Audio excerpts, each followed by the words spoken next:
Hello everyone, আসসালামু আলাইকুম। Welcome back to my channel Liza dreams. আজকের ভিডিওতে আমি আপনাদের সাথে শেয়ার করব ভ্যান গাড়িওয়ালা মামাদের মতো কিভাবে পেয়ারা মাখানো অথবা পেয়ারা ভর্তা তৈরি করা যায়। ঝামেলাবিহীনভাবে কিভাবে পেয়ারাটা মাখানো যায় সেটাই আমরা এখন দেখব।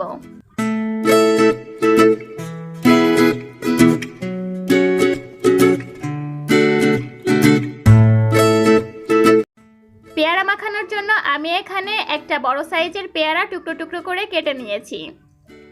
এখন এই পেয়ারার মধ্যে দিয়ে দিচ্ছি স্বাদ অনুযায়ী কাঁচামরিচ। অবশ্যই এখানে কাঁচামরিচের পরিবর্তে শুকনো মরিচও ব্যবহার করা যাবে। কাসুন্দি দিয়ে দিচ্ছি 2 টেবিল চামচ। কাসুন্দিটা আপনারা নিজেদের প্রয়োজন অনুযায়ী ব্যবহার করবেন। কাসুন্দি যদি আরও প্রয়োজন হয় তাহলে পরবর্তীতে আবারও ব্যবহার করব। বিট লবণ দিয়ে দিচ্ছি 1 টেবিল চামচ পরিমাণে। লবণটা নিজেদের টেস্ট অনুযায়ী কম বেশি করে দিতে হবে। পেয়ারা মাখানোটাকে একটু স্পেশাল করার জন্য আমি এখানে তেঁতুল ব্যবহার করছি। অবশ্য আপনাদের কাছে যদি তেঁতুলটা ভালো না লাগে তাহলে তেঁতুলটা আপনারা স্কিপ করতে পারবেন।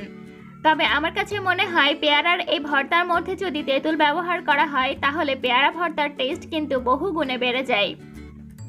এখন আমি এই সবগুলো উপকরণ খুব ভালোভাবে মাখিয়ে নিচ্ছি।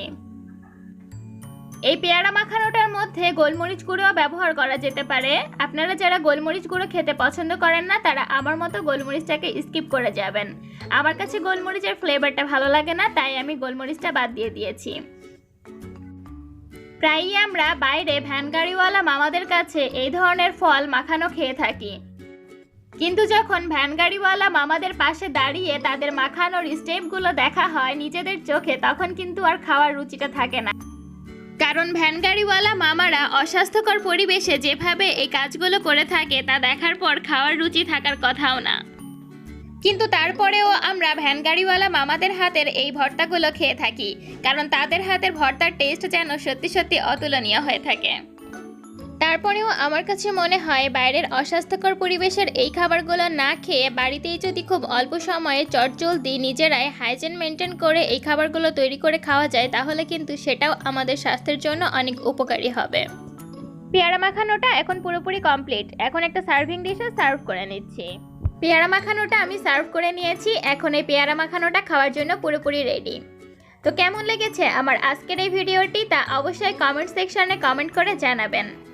আপনি যদি আমার চ্যানেলে নতুন হয়ে থাকেন তাহলে আপনার কাছে অনুরোধ রইল আমার চ্যানেলটিকে সাবস্ক্রাইব করে পাশেই থাকার জন্য, এবং যদি অলরেডি সাবস্ক্রাইব করে থাকেন তাহলে আপনাকে অসংখ্য অসংখ্য ধন্যবাদ। এবং তার সাথে সাথে লিজা ড্রিমস নামের আমার যে ফেসবুক পেজটি রয়েছে সেখানেও ফলো করে আপনারা আমার পেজের সাথেও থাকবেন।